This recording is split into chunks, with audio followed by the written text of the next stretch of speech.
그 다음에 학생들 사생대회, 그 다음에 이제 세미나, 이렇게 큰 3개의 꼭지로 이렇게 진행을 하고, 그 외에 이제 올해 저희가 미술관 개관식을 했기 때문에 미술관을 중심으로 하는 이제 교육 프로그램을 좀 운영을 한다, 이렇게 지원 사업을 요청을 했고, 거기에 따라서 이제 오늘 양달석 인문학 대속전 세미나, 양달석 예술과 거제문화라는 주제로 세미나를 개최하게 되었습니다. 박수 한번 하고 그래서 제가 오늘 내빈들을 내빈들을 좀 소개를 했습니다. 그래서 먼저 오늘 내빈 소개를 하고, 그 다음에 저희 이제 회원들도 계시니까 다 총합해서 25명 미만이니까 우리 회원들도 좀 소개를 하는 그런 순서로 진행을 하겠습니다. 그래서 오늘 이제 제가 내빈 초대를 할 때는 이제 문화예술계 쪽으로 중심으로 해서 이제 초대를 했습니다. 그리고 아직 한 분이 아직 안 오신 것 같습니다. 시간이. 그래서 먼저 내빈 소개부터 좀 하겠습니다. 오늘 정말 이제 예술제 끝나고 한시름 돌려서 좀 쉬실 건데, 그 때문에 또 이 먼 곳까지 오시는 우리 예술인 총연합회 거제지회 원순연 회장님 소개해 드리겠습니다. 초대해 주셔서 고맙습니다. 그리고 저희 미술관이 들어서는 과정에서부터 우리 사업회의 여러 가지 일들에 대해서 많이 아시고 꾸준히 지원해 주시는 거제시 시의원 노재하 의원님을 소개해 드리겠습니다.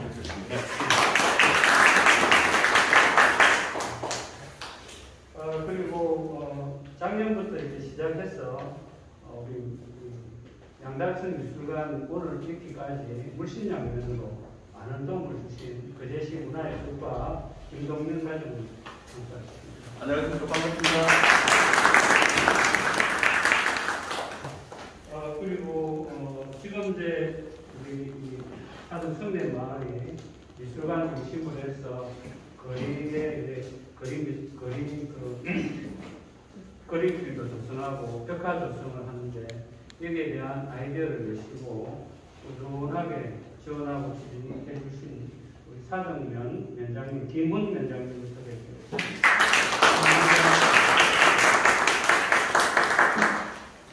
그리고 이제 저희 지금 소장하고 있는 작품이 이제 좀 여러 가지 사연이 좀 많았습니다. 그래서 이번에 이제 원래는 작품 11점을 이영종 관장님과 김인수님께서 저희 사업회에 이제 기증을 하셨는데, 좀 더 큰 틀에서 이걸 거제시에 좀 기증을 하면 좋겠다 해서 거제시에 기증을 하게 됐습니다. 그래서 이제 그 관련해서 또 이제 첨부물을 맡으셔가지고 양달석 선생님에 대해서 좀 알아가시면서 많은 도움을 주시는 우리 거제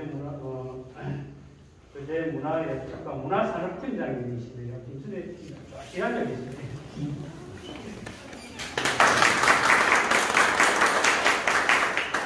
그리고 거제 문화예술회관의 예술기획 부장님이신 정봉철 부장님입니다. 부장님하고는 매년 양달석 사업회가 출범하고 기획전이라든지 이런 것들을 적극적으로 추진해 주셔서 오늘날 저희 양달석 사업회가 이런 사업을 하게 된 그런 기초를 좀 마련해 주셔서 감사하게 생각합니다.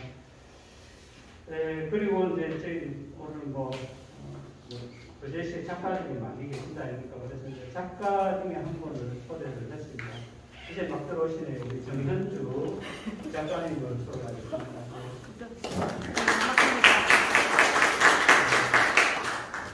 그리고 저희 미술관 들었었는데 미술관보다 훨씬 더 빨리 거제시의 명물이 돼가지고 많은 관광객들이 이제 이제 찾는 장소가 여기 있습니다. 인근에 있는데 그쪽에서 저희 미술관 소개를 또 많이 해주시고 이 지역 출신으로서 양다스 쌤에 대한 관심을 높으시는 우리 거제대로 국서 이천민 대표님을 오늘 초대했습니다.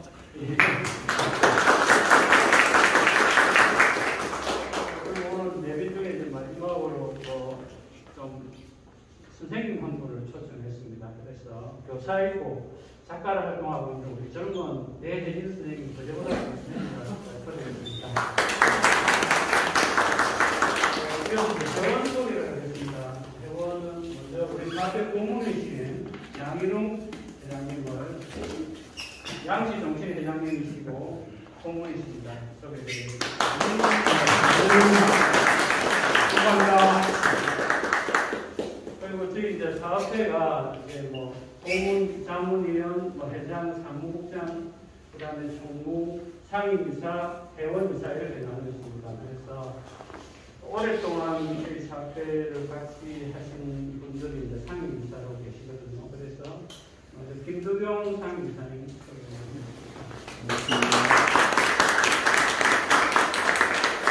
이재호 상임이사님.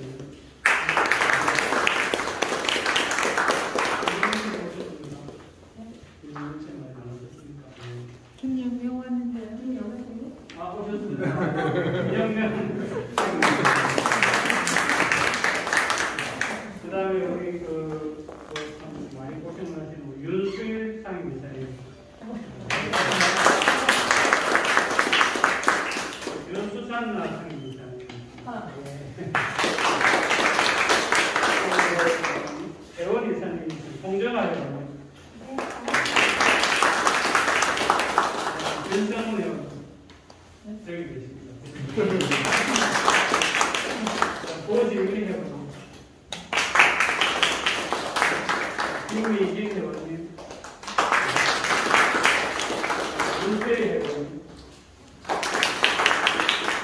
그리고 이제 상국장 양불철 상국장님. 그다음에 이지연 성모님. 그리고 우리 미술관 관리를 해주시는 미술관 관리 이사님이신 원민숙 이사님. 이렇게 저희 구성원들 다 소개해드렸습니다. 이제 세미나를 시작하기 전에 저희가 세미나를 개최하게 된 취지에 대해서 잠깐 말씀을 드리겠습니다. 제가 2011년에 양달섭 세미나를 처음으로 개최했습니다. 제가 그 당시 그제 미술협회 지부장으로 있으면서 2011년, 12년 2년 동안 양달섭 세미나를 개최했습니다. 당시에 양달섭 선생님이 그제 출신이라는 것들은 이렇게 작가들이나 관심 있는 문화인들은 아시고 계셨지만 일반 대중들에게는 양달섭 선생님이 좀 알려지기 전이었고 당시만 하더라도 제가 그 당시 300만 원 정도의 그제시에 상을 지원받아서 세미나를 개최를 했었는데 당시에 이제 담당 공무원님 분도 양달섭 선생님을 잘 모르시더라고요. 그리고 이제 또 일부 또 이제 옛날에 이렇게 일제시대 때부터 6.25 동란을 겪으면서 예술 활동을 하시는 지식인들이 또 이제 좀 보면은 자기 활동을 좀 많이 하시지 않습니까? 그래서 이제 그런 오해도 좀 있고 굉장히 양달섭 선생님 세미나를 개최하려고 보니까 적지 않은 장애가 있더라고요. 그래서 그 당시에 이제 그런 부분을 좀 1차적으로는 세미나를 개최해서 우리 지역 문화인들에게나마 양달섭 선생님에 대해서 좀 알리자 하는 취지로 개최를 했었습니다. 그래서 2011년, 12년 이렇게 했었는데 그 당시 이제 2011년도에 제가 세미나를 개최하면서 양혜정 선생님을 부산에 가서 만났습니다. 만났는데 그때만 하더라도 우리 양혜정 선생님이 아주 발랄하고 정말 활기차신 분이셨는데 그래서 그간에 이제 쭉 양혜정 선생님이 양달섭 선생님에 관련된 여러 가지 이제 활동을 하시면서 부산시민주관이나 부산시하고 하시면서 애로사항이나 이런 것을 쭉 전해 들었습니다. 그래서 이제 그런 유족들의 증언도 듣고 부산 지역에서 가장 좀 활동적으로 그 집회 활동도 하시고 평론 활동을 하시는 강선학 선생님이라고 강선학 선생님하고 당시에 이제 도립미술관 관장을 맡고 있었던 박은주 관장님이라는 두 분을 모셔서 세미나를 개최했습니다. 그리고 그 다음에는 김어경이라고 그대로 지색부 출신이었는데 서강대 물리학과 출신이었습니다. 그런데 이분이 문화예술 쪽에 관심이 많아가지고 양달석 선생님에 대한 편견을 쓰실 거다 이래가지고 연구 결과를 제가 좀 보니까 좀 신선한 그런 좀 다른 측면에서 양달석 선생님을 연구를 하셔서 굉장히 신선한 충격을 받았습니다. 그래서 김어균 씨를 모시고 2012년도에 세미나를 하고 그 다음에 이어서 이제 저희가 그 세미나를 하고 어느 정도 1차적으로는 이제 사실은 거제시의 어떤 그 문화에 대한 관심, 지역 문화에 대한 관심과 그 다음에 이제 우리 지역 예술인들의 관심을 기반으로 해서 이제 양달석 사태를 꾸려나가고 오늘날 이르렀습니다. 그래서 그동안 제가 이제 쭉 연구를 하면 그런 자료를 조사하면서 그러면 과연 양달석 선생님 사후에 얼마나 많은 이 조명 사역이 있었는가를 한번 보니까 굉장히 많은 그 유작전들이 있었더라고요. 근데 이제 도립이나 시립 또는 국립 차원에서는 그렇게 많지는 않았습니다. 작은 미술관들, 미강 갤러리라든지 이런 작은 미술관 중심으로서는 조금 펼쳐져 있더라고요. 그래서 그런 부분을 좀 고려를 해서 저희가 이제 거제시에는 그러면은 어떤 양달석 선생님에 대해서 어떤 그 연구가 있었는가 보니까 1995년 3월 30일 날 거제시민신문에 거제문화인물 재조명이라는 제목으로 양달석 선생님에 대한 기사가 있었고요. 그 다음 2003년 5월에 한국예술문화단체 청년합회 거제지부에 당시에 이제 원신상 회장님이 계실 때인데 예술거제 9호에 양달석 화백 연보 여산 그림미 건립 인간과 자연이 하나 된 원생적 풍경 등의 주제로 여산 양달석 화백 특집을 개최를 했더라고요. 그리고 2011년도 7월에 경상남도 거제교육지원청에서 발간한 거제의 꿈이라는 주제에 거제를 빛낸 인물의 소와 목동의 자가 양달석 이렇게 해서 수록이 됐습니다. 그 외에는 이제 2011년, 12년, 2016년은 저희 4회에서 했던 활동이고요. 그래서 이제 우리 지역에서 양달석 선생님에 대한 이런 이제 기사라든지 또는 학술적인 연구가 조금 있었지만 이거 역시 이제 계속 이어지거나 발전해 보지 않고 단편적으로 거치는 경향이 많았습니다. 그래서 오늘 세미나에 대한 것은 사실은 아주 뛰어난 평론가나 이런 분들을 초대해서 할 수 있지만 우리 내에서 우리 안에서 양달석 선생님에 관련된 자료를 조사하고 연구하고 그리고 우리 거제 문화와 어떤 접목할 수 있는 부분에 대해서 좀 깊이 생각하자 이런 측면에서 제가 세미나를 개최하면서 우리 지역에서 적극적으로 활동하고 있는 4명의 젊은 작가들을 발제자를 해서 오늘 세미나를 개최하게 됐습니다. 조금 모두 반에는 필요했으면 합니다.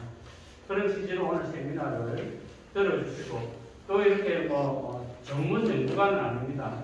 작가이면서 이제 대학원에 재학 중이기도 하고 하는 분들이라서 전문 연구관은 아니지만은 아주 열정적으로 이런 부분에 대해서 또 공부를 할 수 있는 충분한 젊은 나이고 앞으로 이걸 기점으로 해서 양달석 선생님을 우리 지역에서 좀 더 이해하고 이해 폭을 넓히는 그런 계기가 되기를 바랍니다. 모두 발언은 이 정도 하고요.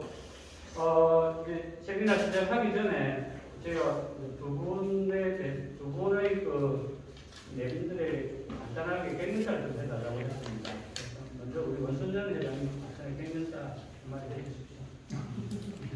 짧게 해주십시오.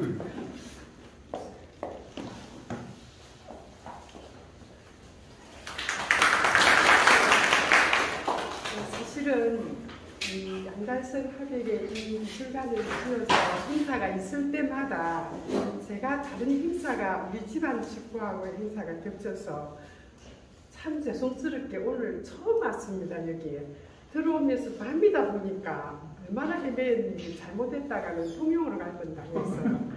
그래서 들어오면서 이 사이사이 골목을 이리 바로 못 들어오고 쭉 돌아서 오면서 옛날 제가 그 초임 교사 시절에 아이들을 데리고 이쪽 마을에 소풍을 한번 왔어요. 근데 어떻게 마을이 이렇게 아름다운 마을일까 할 정도로 참 행복한 마을이라는 생각이 들었는데 이곳에 이 양단석 선생님이 태어났다는 사실을 알고는 마을이 멋있으면 귀한 사람도 나타나고 하는 생각이 들었습니다.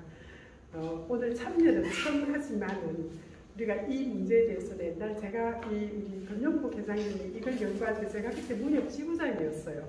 그래서 그때 이 문제를 가지고 제가 우리 문예반에서 발표도 한 적이 있거든요.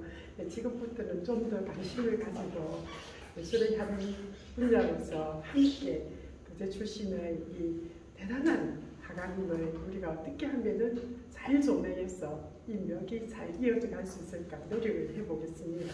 오늘 축하드립니다.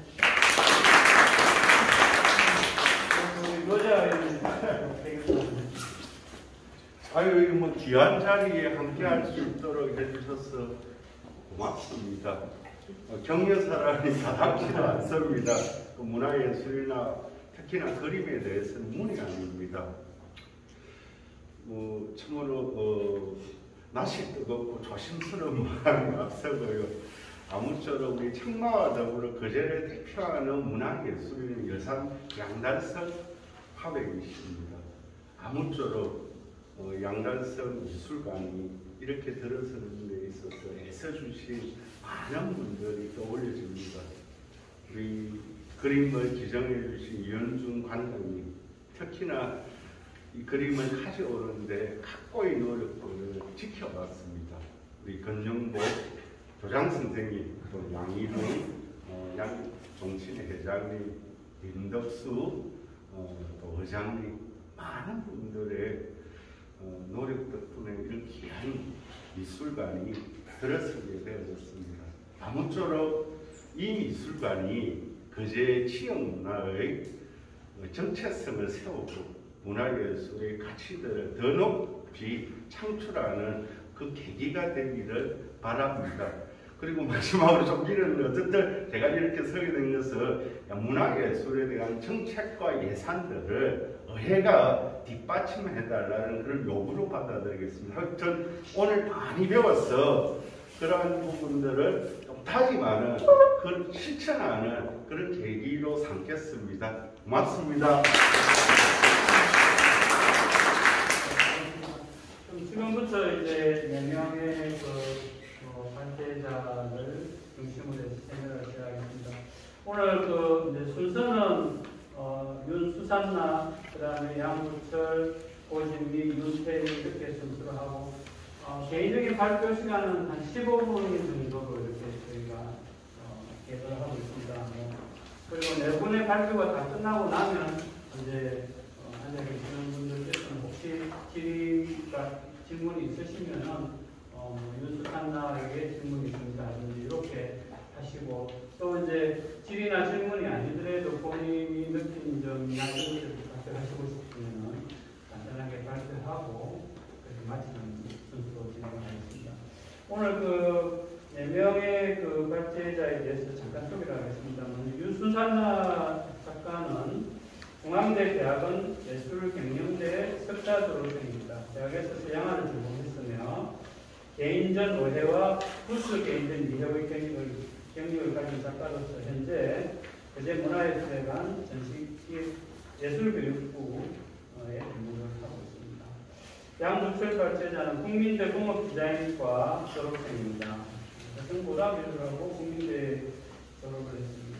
자동차 디자인을 했었고, 에소드라는 자동차 디자인 회사에 근무를 하다가 프리랜서로 조금 활동하고 2019년도에 거제 CNC라는 모공업 대표로서 또 이제 2020년도에 21년도에 공공미술 프로젝트에 참여하면서 작가로 데뷔를 했습니다.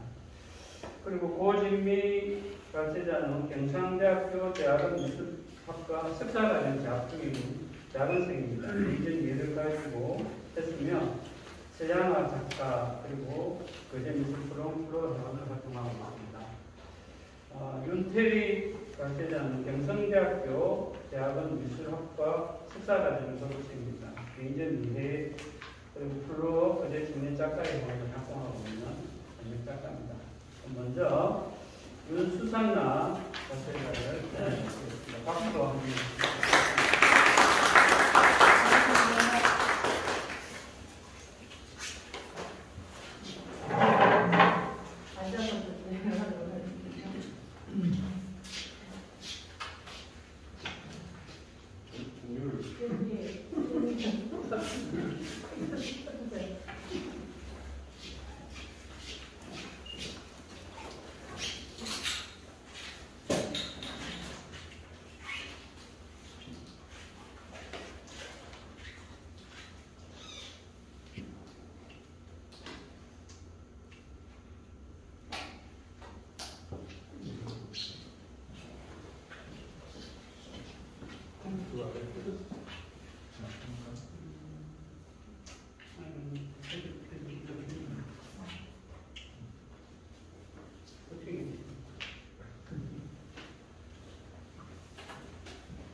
컴퓨터 앱을 준비해.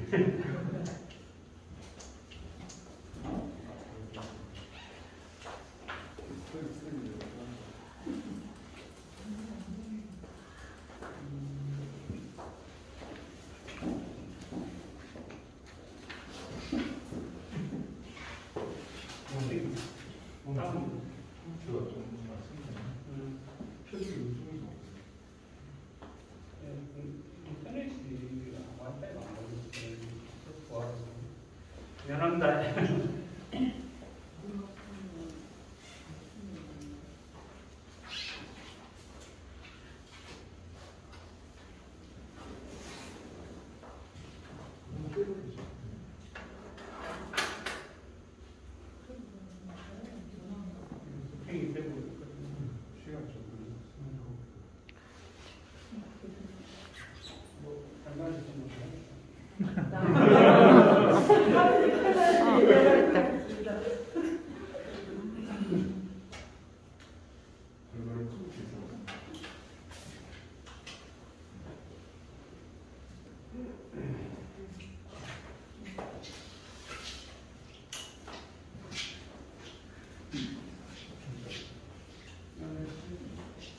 안녕하십니까. 저는 윤수산나라고 하고 오늘 제 발표는 양자에서 화력이 활동했던 시기 중에서 대한민국 정부 수립으로부터 한국 전쟁 전반기 시절의 그 기간에 대해서 간략하게 발표를 하도록 하겠습니다.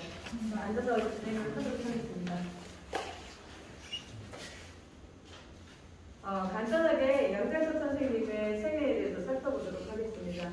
양달섭 선생님은 공부하는 남원이고 호는 여산으로 경상남도 거제 사릉면에서 태어나셨습니다. 1908년 경남 거제에서 태어나 통영 보통공립학교를 다녔으며 진주 농업학교 재학 중 그림에 흥미를 느껴 그림의 공부에 열중을 하십니다. 동경제국미술학교를 중퇴를 하셨는데 동경제국미술학교는 현재 일본의 무사시노 미술대학입니다. 그런데 여기에서 중퇴를 하셨다고는 하시기는 하지만 사실 졸업을 하지는 않았기 때문에 1년 남짓 재학하신 걸로 알고 있습니다. 그러다 보니까 특별한 학교의 기록이 남아있지는 않다고 제가 전해 들었습니다. 조선미술전람회를 4번을 출품을 하셨습니다. 11회, 17회, 18회, 21회를 출품을 하셔가지고 4번을 입선을 하셨는데 여기 11회에 첫 입선을 했던 부분을 주목을 하자면 공부를 하다 보니 이제 11회의 작품이 전원의 시계라는 작품으로 입선을 했었습니다. 그런데 너무 양달섭 선생님의 자료가 너무 허무한 가운데 논문을 찾아서 열어보았는데 여기 좀 보여드리려고 제가 했는데 너무 흑백으로 논문에 그 전원의 세계가 잘 보여지지가 않아서 그 사료가 너무 미흡한 게 참 많이 아쉬운 부분인데 1932년에 입선이 되셨는데 그 당시에 그 심사위원 중에 나혜석이라는 그대 미술학과 우리나라의 거장이시잖아요. 그 나혜석의 평은 한 줄로 간단하게 양달석 선생님에 대해서 평을 하셨다고 하십니다. 소품으로는 성공적이긴 하나라고 아주 간략하게 평을 하신 걸로 보아서는 아마 양달석이 조선의 전원을 표현했을 뿐 아직은 그 기법이 부족하였다라고 시기에 평을 하시고 계시고 조금 그 기법이 부족했음을 아쉬워하기도 한 것 같습니다. 그 이후에 17회, 18회, 21회 출품에서 4번의 신입선을 하셨어요.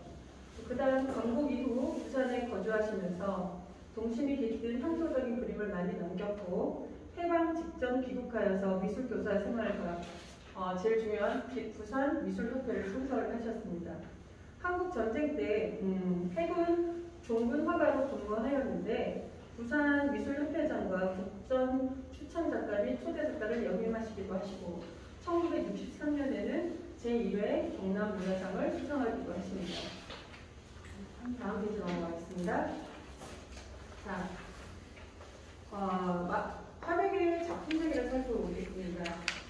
양달석 화백은 한국 현대 미술작가 백인선에 드는 훌륭한 작가라고 평을 하지만 그리고 또 한국 근대 미술 60년 전 등재된 화가이기는 합니다.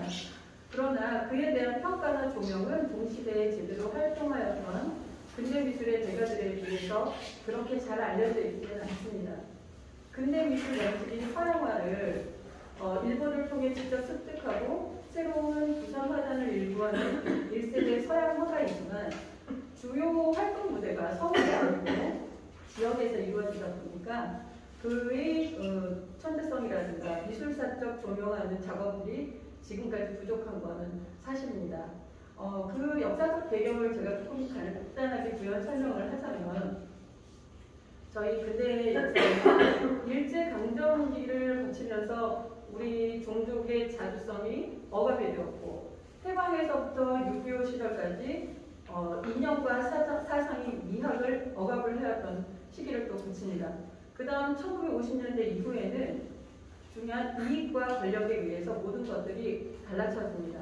이건 무슨 말이냐면 대한미술협회와 함께 한국미술가협회가 서로 이제 갈라치기를 하기 시작을 하거든요.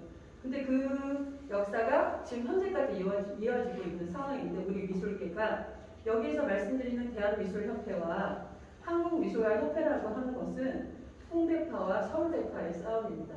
우리나라의 미술계가 현재도 국전이라든가 모든 심사위원회 대부분의 서울대와 홍대의 싸움으로 이루어지는데 그 홍대와 서울대 사이에 끼지도 못하고 있는 예를 들자면 우리 양달석 화백 같은 향토 화가 같은 분들은 저희와 마찬가지 입장인 가난한 시골 출신의 향토 화가가 어디 중앙의 무대에 감히 설 수가 있겠습니까? 그분의 아주 먼지와 같은 존재이기 때문에 이 부분의 정체성이라든가 작품성에 대해서는 인정받는다는 것은 전혀 불가능한 시대 상황이었다는 것을 말씀드리고 싶습니다. 다음으로 넘어가서 양달석은 소와 묵동이라는 일반적 모티브를 통해서 너무도 향토적이고 환상적인 예술 세계를 독자적으로 구축을 했습니다. 굵은 연필선의 터치가 부드럽고도 편안한 분위기를 담고 있고 천진난만한 아이들과 초원들은 동심의 세계를 추억하기도 합니다. 조선 민중의 제가 그 다음 그림을 잠깐 보여드릴게요. 이 작품을 보시면 조선 민중의 고달픈 모습을 화목에 담기도 하였는데 제가 이 작품을 개인적으로 굉장히 좋아해서 먼저 제가 띄워드리는 겁니다. 당시 조선 생활의 일상을 그린 잠시라는 작품입니다. 이 작품은 1957년 국전에서 입선을 당선된 작품인데요. 아까 4번의 그 국전에서 입선을 했다고 말씀을 드렸는데 권선정도 도립미술관에서 이번에 그 양달석 선생님을 조명하는 전시를 진행을 했었습니다. 거기에서 사실은 저도 진품을 처음 보았습니다. 처음 보았는데 사이즈는 100% 정도의 사이즈고 너무나 아름다웠어요. 그래서 저는 그중에서 1957년도에 여기 계신 분들이 지붕을 모두 보셨으면 좋겠다 할 정도의 훌륭한 대작이었고, 어떻게 1957년에 그 가난한 시절에 전쟁이 끝나고 이렇게 화사한 색깔의 톤으로 그림을 그릴 수가 있나. 그리고 평소에 우리가 알고 있었던 목동의 아기자기하고 동글동글한, 보편적으로 우리가 알고 있었던 생계형 작가인 양달섭의 그림이 아닌 힘차고 강렬한 민중을 위한 그림을 그렸다는 것을 또 강조하고 싶어서 이 그림을 먼저 보여드렸습니다.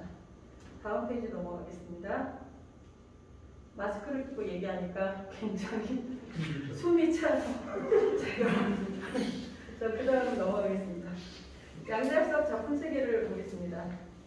양달섭 작품 세계는 크게 세 가지의 시대순으로 제가 구분을 지어봤습니다. 첫 번째는 1940년대 조선 미술 전람회에 출품한 작품 세계가 있고, 두 번째는 해방 이후 한국 동란 전후의 작품 세계로 구분을 지을 수가 있고, 세 번째는 1960년대 후반의 작품 풍으로 구분을 지을 수가 있습니다.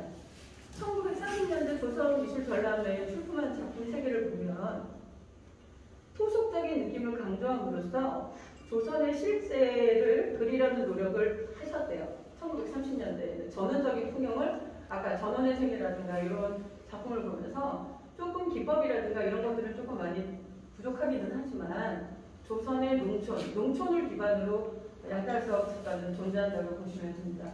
그 기반으로 표현을 하셨고, 해방 이후 한국 동란 전후의 작품 세계는 아까 잠시 1957년에 잠시 가장 대표적인 작품을 제가 보여드렸는데, 그 작품 같은 경우는 사회성이 뚜렷하고 시대상을 읽어내려는 작가의 예리한 시선과 함께 현실의 아픔, 서민들의 삶의 애정 어린 표현으로 다가갔던 시기라고 볼 수 있습니다.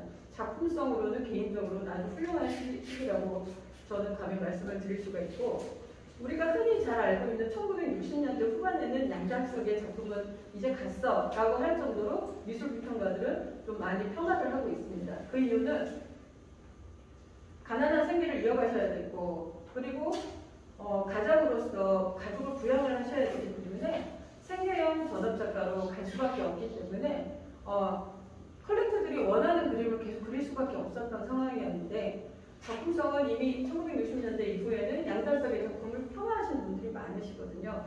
그런데 저는 조금 생각이 달라서 60년대 이후의 작품들에 대한 평가는 전체적으로 좋지는 않지만 새로운 조명은 반드시 꼭 필요하다고 봅니다. 한 작가가 자신의 작품 경향과 스타일을 바꾸는 것이 단순히 작품의 판매 혹은 대중의 인기에 영합하기 위한 것이라는 것을 단정하는 것을 위험하다고 생각을 합니다. 전업 작가로서 견디기 힘든 사회적 현실과 그에 따른 경제적 궁핍은 피해가 나가거나 적극적으로 타개를 해야 했을 것이기 때문에 그런 작품이 나올 수밖에 없었다. 그 시대 상황도 우리가 이해를 해줘야 된다는 개인적인 생각을 조심스럽게 해봅니다. 다음 페이지입니다. 대한민국 정부 수립으로부터 한국 전쟁 전반기에 부산 지역을 중심으로 이루어졌던 서양 화단의 움직임을 말씀을 드리도록 하겠습니다. 한국 전쟁 이전의 부산은 중앙의 정치적인 혼란과는 전혀 좀 다른 일정한 거리를 두고 있었습니다.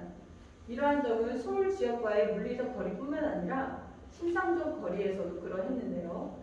그렇기에 당대의 부산 화가들은 오히려 이념적 좌우 대립과 일정한 강극화에 당대의 민족적 문제, 예컨대 일본으로부터 돌아오는 귀한 동포와 그들을 수용하면서 어떻게 새로운 민족국가를 이룰 수 있는 것인가에 대한 해답을 고민하고 있었다고 합니다. 대한민국 정부 수립으로부터 한국 전쟁 전반기 동안 부산 지역을 중심으로 이루어졌던 서양 하단의 움직임을 살펴보면 첫 번째는 서울 지역에서 임시 수도 부산으로 피난을 왔던 중앙 하단의 것이었고, 다른 하나는 부산 경남 지역을 기반으로 귀한 동포와 월남민까지 수용했던 부산 화단의 흐름이었습니다. 전혀 좀 다른 해석을 보이고 있어요. 해당 시기에 부산 지역에서의 중앙 화단은 전부 다 그 피난을 부산으로 다 왔기 때문에 중앙 화단의 그 작가들 같은 경우에는 좀 그림을 작품의 세계를 정치적 선동 도구로 미술을 많았지만 부산의 작가들 같은 경우에는 아까 말씀드린 것처럼 일본에서 돌아왔던 멤버들을 껴안으려고도 하고 조금 독자성을 유지하려고 했던 그런 풍을 보여줬다고 합니다. 대한민국 정부 수립으로부터 한국 전쟁 전반기에 부산 지역의 화단은 너무나 전국에서 많은 사람들이 피난을 왔기 때문에 굉장히 치열했던 노동의 현장의 모습을 보여주기도 하고 이수섭 작가 같은 경우에도 잠시 부산에 피난을 해서 머무르기도 했던 시절이 있었던 것처럼 치열한 노동의 모습을 그림으로써 새로운 국가의 미래를 열고자 했던 흐름도 있었고 아까 말씀드린 것처럼 외주로부터 고국으로 돌아왔으나 국민으로서의 자격을 부여받지 못한 비국 동포를 포용하고자 했습니다.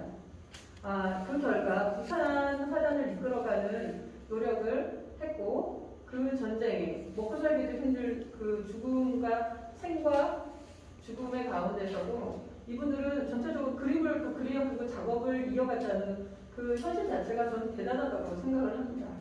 한국 전쟁 후반기의 토벽 그리고 1950년대 후반의 총맥으로 부산 화단이 재탄생되었습니다. 그리고 이 과정에서 형성된 포용과 융해, 건강한 노동을 통한 역동성의 모습은 이후 부산의 특성을 보여주는 것이라 하겠습니다. 그 종군화가 시절을 설명을 해보도록 하겠습니다.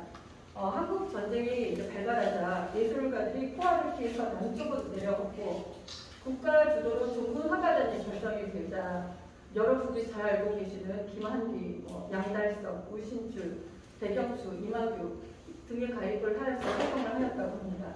미술가들이 대부분이 자발적으로 종군화가단에 가입을 했는데 이는 생존 또는 생계수단으로 종군화가가 되어 전쟁의 기억과 멸봉의식 고취를 위해 전쟁화와 포스터, 사파 등 선언화를 그리게 되었습니다. 대부분 미술가가 종군화가단에 가입한 이유는 주로 신변 안전과 신분 보장을 위한 현실적인 이유였습니다. 양달석 화백도 그 해군 조문 기자 시절이 있었는데 연도를 보면은 43살, 40대 조문 기자로 활동을 하셨습니다. 종군화가들의 작품들은 단순히 전쟁의 현장을 그림으로 옮기는 것을 넘어서 전쟁의 참회를 가슴으로 느끼며 그림을 남겼는데요. 이 시기의 소녀들은 표현적인 필선의 구설을 통해서 전쟁의 천상에 대한 다큐멘터리로서 기능을 수행하고 있습니다. 우리의 근대 미술에서는 한국 전쟁에 대한 동시대적 증언이 거의 무제한 탓에 이러한 종군 화가들의 소녀들은 그 사료로서도 매우 중요한 가치를 지니고 있겠다 하겠습니다. 한국 전쟁 속의 죽음의 공포와 궁핍함, 시련, 고통, 파괴, 암울한 시대상을 생생하게 예술원으로 그 흔적을 남겼던 종군 화가들은 후에 한국 근대 미술의 선구자가 되었습니다. 자, 그 다음 작품을 한번 보시면 여기에 양달석 화백이 직접 전쟁의 참상을 표현한 작품들을 지금 제가 한 6점 소개를 해드리도록 하겠습니다. 시가지 풍경이라든가 피폭대 건물, 여기 폐허, 뒤에 페이지 보면 또 여기 시가지 풍경 2가 있습니다. 여수교회, 이 농부들은 전쟁이 끝나고 그려진 그림이긴 한데 이 작품을 보면 전쟁의 공포로 일그러진 우리 민족의 모습이 그대로 생생히 느껴집니다. 폭격으로 인해 폐허가 된 시가지의 천상을 몇 점의 드로잉만으로 강력하게 메시지를 전달할 수 있는 것은 우리 양달석 화백, 아까 1932년에 제가 말씀드렸던 나혜석의 평에서 부족하다고, 아직 기법이 많이 부족하다고 말씀을 했지만 이미 이쯤 됐을 때 이분의 드로잉 실력은 훨씬 뛰어놓고 예술성까지 갖춘 작품이라 할 수 있겠습니다. 이 중요한 사료들은 몇 점 남아있지 않는데 부산 시립미술관에서 소장을 하고 있고 아까 제가 빠진 부분이 있었는데 아까 잠시 그 작품 같은 경우는 경희대학교 미술관에 소장하고 있는 작품입니다. 이 농부들 같은 작품도 걸작이라고 할 수 있는데요. 제가 개인적으로 말씀을 드리면 종이의 단체로 쉬고 있는 농부들의 모습을 막 농사를 짓고 있다가 참을 먹는다거나 농부들의 모습이 이렇게 자연스럽게 순간적으로 빠른 시간 안에 드로잉은 아니지만 거의 종이의 단체로 순간적인 특징이라든가 분위기를 잘 살린 제가 뽑는 걸작 중에 하나라고 하겠습니다. 이렇듯이 우리 양달석 선생님은 아까 말씀드린 것처럼 1960년대 이후에 양달석은 작품성으로서도 인정이 안 된다라고 할 정도로 좀 폄하한 부분이 있지만 그래도 그의 예술적 지향점은 결국 그 종착역이 민중에 있는 것이 아닌가라는 생각을 해보며 제 발표를 모두 마치도록 하겠습니다. 제 오늘 발표는 김의균, 김동아 강사위에서 김용을 하였습니다. 참고자료에서. 그리고 배진영 교수님의 논문에서 인용을 하였습니다. 들어주셔서 감사합니다.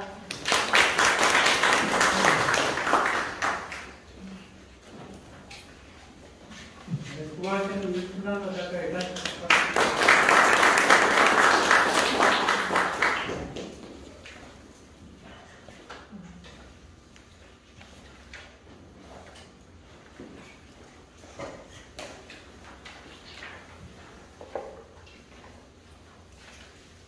안녕하십니까.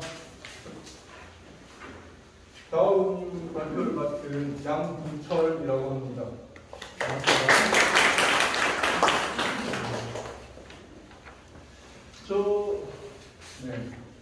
바로 진행하도록 하겠습니다. 저는 사실 제가 이렇게 자동차 디자이너로서 오랜 경력을 쌓다 보니까 이런 회화 쪽이나 이런 쪽하고 사실 거리가 멀어서 제가 양달석 여기 합류하게 되면서 양달석 선생님에 대해서 사실은 저도 처음 알게 됐거든요. 그래서 순수한 마음에서 양달석 선생님이 어떤 활동을 하셨고 어떤 그림을 그리셨는지 궁금해서 저도 이렇게 세미나를 준비하면서 좀 더 알게 된 계기가 되었습니다. 그러면서 제가 오늘 발표드릴 주제는 동심의 화가 양달석, 그 다음에 화가의 소재, 소가 지닌 의미에 대하여라는 부제를 달았는데요. 제가 이런 소라는 왜 양달석 선생님은 소와 목동이라는 작품을 많이 했고 소라는 작품을 많이 그렸을까 거기에 대해서 그냥 순수하게 왜 그렇게 소를 많이 그렸을까 하는 그런 기분에서 시작해 보았습니다. 보시면 이제 화가들에게 작품을 떠오르는 수많은 영감들과 소재들을 화폭에 옮기는 작업이라고 할 수 있을 것이고 작품에 사용되는 소재들은 반드시 어떤 의미를 가지기 마련이고 만약 그 소재가 여러 번 자주 반복되어 사용되면 거기에 조금 더 특별한 의미가 있지 않을까 그런 생각을 가지고 그 주제에 대해서 접근해 보았습니다. 여기서 이제 제가 선택한 소재는 소라는 소재인데요. 소는 뭐 너무나 잘 아시겠지만 우리 농경 사회에서 없어서는 안 될 중요한 재산 중에 가장 큰 재산 중에 하나였고요. 그 다음에 성질이 온순하고 대부분 온순하고 오랜 생활 동안 인간과 친숙하게 가깝게 지냈기 때문에 화가들의 소재로도 많이 사용되고 있다는 걸 알 수 있습니다. 여기서 뭐 농경사회라는 말이 조금 중요한 것 같긴 한데요. 요즘은 워낙 또 산업사회로 바뀌다 보니까 예전에 비해서 지금 양달석 선생님이 활동하셨던 근현대 작가들이 있던 그 시절보다는 소의 존재감이랄까요? 이런 부분들이 조금 떨어지고 있는 것은 사실인 것 같습니다. 그거는 사회의 변화에 따른 사회의 변화에 따른 것이 아닌가 그렇게 생각을 하고요. 여기서 이제 화가들의 작품 속에서 소라는 소재가 많이 등장하게 되는데 그거를 한 3가지 정도 정리가 되더라고요. 첫 번째는 인물의 초상화처럼 소를 어엿한 주인공으로 묘사하는 경우, 둘째는 인간과 소와의 관계, 친밀한 관계를 표현하는 경우, 세 번째는 그냥 풍경에 일부러서 소를 그려놓은 경우 이렇게 표현할 수 있겠습니다. 그래서 저는 이렇게 분류된 거를 중심으로 첫 번째, 두 번째, 세 번째 이렇게 한번 알아보도록 하겠습니다.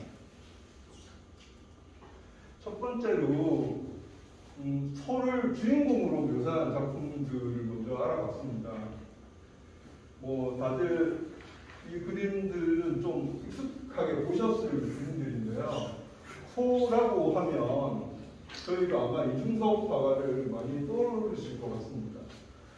지금 보여지는 첫 번째, 두 번째 그림은 이중섭 화가의 황소라는 그림과 오른쪽으로 흰소라는 그림인데요. 소를 주인공으로 묘사하면서 강인한 어떤 인상을 가지고 있는 소를 표현한 것 같습니다. 여기 아래쪽에 있는 작품들은 김경이라는 작가의 소 작품인데요. 제가 그 뒷장에다가 첨부를 해놨거든요. 잠깐 알 수 있도록 김경 작가에 대한 내용을 위해서 찾아보실 수 있습니다.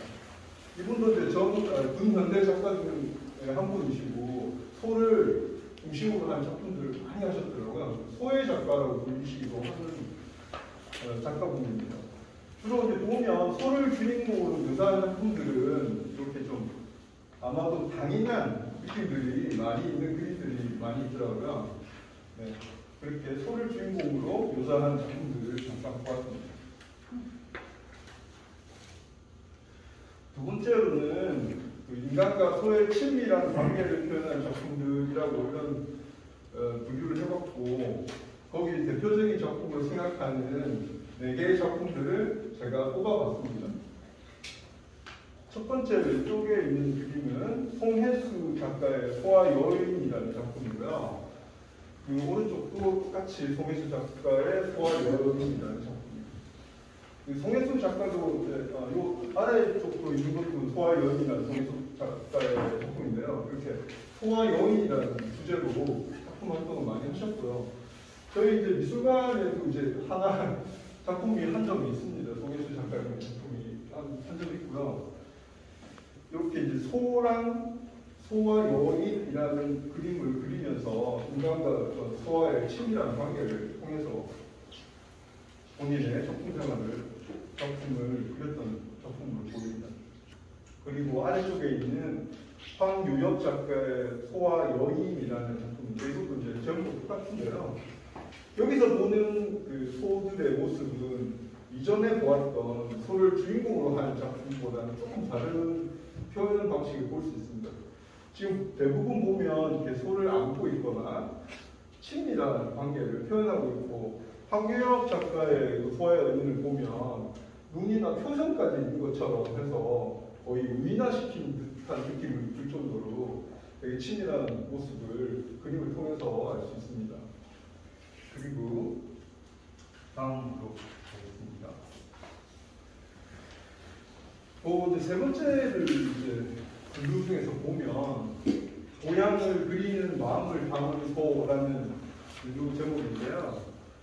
여기서 이제 나타나는 소는 가족의 일원이고 어린 시절에 고향 마을을 혹은 이제 그 전쟁을 통해 고향을 떠나올 수밖에 없었던 그 실향민들의 향수, 그리고 조금 더 넓게 의미를 찾자면 우리가 잃어버린 어떤 순수에 대한 갈망, 그리고 더 크게 보면 우리가 깃들어 살아가고 있는 이상향에 대한 그리움, 이런 것들을 소에 담아서 표현하지 않았나 하는 생각을 해봅니다. 지금 이쪽에 보이는 작품은 조병덕 작가님의 향이라는 작품인데요. 이 향은 고향을 뜻하는 그 향의 의미이고요. 지금 그림에도 보시면 알 수 있겠지만 뒤에서 물끄러미 쳐다보는 그 소의 모습이 뭔가 그 애절한 마음을 표현하고 있는 것 같은 생각이 들 정도로 그림만 보아도 그런 느낌이 전해지는 것 같습니다. 그 다음에 오른쪽에 있는 그림은 양달석 작가님의 1966년작 풀밭이라는 작품인데요. 1966년 그 당시에 작가님이 그리신 그림들하고 조금 풍이 다르다고 저는 생각을 하거든요. 여기 풀밭이라는 작품으로 등장함으로 인해서 양달서 선생님이 저기 소와 목동, 그다음에 풀밭 이런 주제들을 처음 세상에 내놓지 않았나 하고 생각해 봅니다. 그리고 제일 아래쪽에 있는 그림은 처음에 주제로 보여드렸던 그 소를 주인공으로 한 작품들을 자주 그렸던 우리가 익히 알고 있는 이중섭 작가의 그림인데, 여기서 그 제목은 길 떠나는 가족이고요. 연대는 아마 1953년, 1954년 그쯤일 걸로 일본의 아내에게 보냈던 편지 중에 일부인데요. 지금 여기서 보이는 소는 아까 보여줬던 소하고는 완전히 다른 느낌으로 생각이 됩니다. 여기서는 아마 작가 자신이겠죠. 본인이 앞을 소를 끌고 가족들을 태운 수레를 가지고 가는, 아마 행복하고 자기가 생각하는 이상적인 나라로 가고 싶은 마음을 담고 있는 그런 그림이라고 생각되어지고, 그 소는 거기에 어떤 중요한 역할을 하는 소재로 생각됩니다. 이렇게 분리를 좀 해봤고요. 조금 더 구체적으로 양달섭 선생님의 작품 속에서 소는 어떤 의미인가에 대해서 조금 더 구체적으로 집중적으로 살펴보면요. 저희 이제 그 세미나를 통해서 김동화 선생님의 평론을 보면, 화가의 그림에 등장하는 소는 자신을 보호해주고 사랑해주는 부모와 같은 대상이며, 목동은 부모에게 사랑받고 싶었던 자신의 내적 이미지의 표현이다, 이렇게 평하신 적이 있습니다. 그리고 강선학 선생님의 평론을 보면, 현실의 통찰과 현실의 극복이라는 두 가지 욕구를 충족시키려는 욕망이야말로 양달섭이 매달린 이중성이다 라고 표현되어 있습니다. 그것은 모습이 아니라 전면을 이루는 세계의 진정한 모습에 대한 시선이다. 그것은 다름이 아니라 현실 보통의 등가로서 유토피아일 것이다 라고 강선학 선생님은 평론을 하셨습니다. 그러니까 사실 제가 김동화 선생님의 평론에 대해서는 공감하기가 조금 어렵긴 하더라고요. 그 소라는 존재가 부모님과 같은 대상일까라고 하는 평론에서는 제가 조금 의구심을 가졌지만, 두 번째 그 강선학 선생님의 평론에서는 아마 그 현실 고통의 등가로서 유토피아일 것이다라는 말이 너무 와닿더라고요. 소와 목동을 주제로 한 양달섭 선생님 작품들을 주로 보면 60대 이후의 그림들이 주로 소와 목동을 주제로 하는 그림들이 많았었거든요. 아까 이제 전 발제자로서 윤수삼나 선생님도 이렇게 작가님도 말씀을 하셨다시피 60세 이후의 그림들에 대해서 평가에서는 진짜 말 그대로 그 세계형 작가이지 않나라고 하면서 작가님 조금 폄하하는 평이긴 합니다. 그런데 그런 왜 그렇게 되었을까? 왜 그분이 소와 목동을 그릴 수밖에 없었을까를 조금 더 살펴보자면 이런 깊이 있는 내용들이 있지 않았을까 하고 저는 생각해 봅니다. 그리고 이것은 지금 보여지는 세 점의 스케치인데요. 공요 작품들인데, 여기서 보면 소와 목동들이 되게 친밀하게 또 친근한 이미지로 표현되어 있다는 것을 보실 수 있을 겁니다. 네.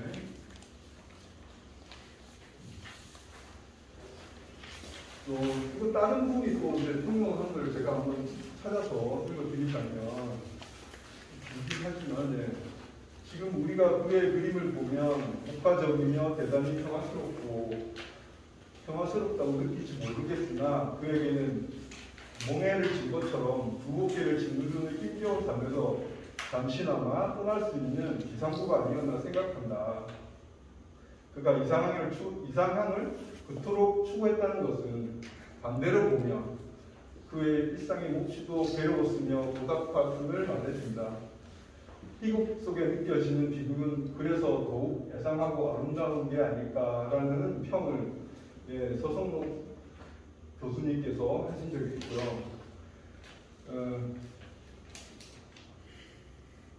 뭐 다른 분들의 평은 사실 이후에 양달섭 선생님 사후에 그분의 작품들을 보고 그분들을 다른 분들이 연구하면서 평론한 거지만 사실은 핵심은 본인의 말 속에 있다고 저는 생각하고 있습니다. 그래서 양달섭 선생님이 쓰셨던 1995년 회고록에 보면 딱 뭐랄까요, 어떤 정답 같은 느낌을 받았는데, 동화를 쓰는 기분으로 그림을 그린다. 마치 아픈 매를 맞으면서도 웃어야 하고 찢어질 듯한 역경 속에서도 마음만은 행복하게 즐겨야 하는 모습처럼 이라고 양달 선생님께서 회고에 남기신 적이 있거든요. 결국은 전체적으로 제가 소를 먼저 주제를 잡아서 그림을 보기 시작했지만 결론을 내리라고 하면 제 나름대로 결론을 내리자면 결국 선생님의 그림 속에서 소아목동은 본인의 어떻게 보면 힘들지 현실을 벗어나기 위한 본인만의 유토피아를 찾기 위한 작품의 과정 속에서 드러난 소재들이 아니었나 그렇게 저는 생각해 봅니다. 뭐 다른 참고 자료들을 보시면 될 것 같고요. 저는 이쯤에서 제 발표를 마치도록 하겠습니다.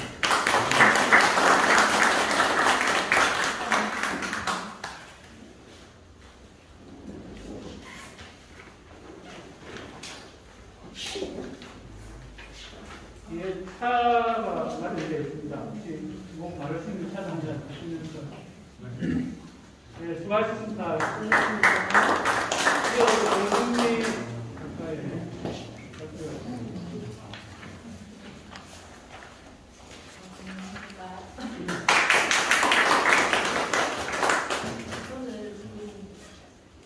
공부하는 학생이기 때문에 사실 좀 학교에서 뭐 라카니니 프로이드니 그런 거 공부한다는 사실 조금 앞서 발표한 부분보다는 좀 많이 미흡하거든요.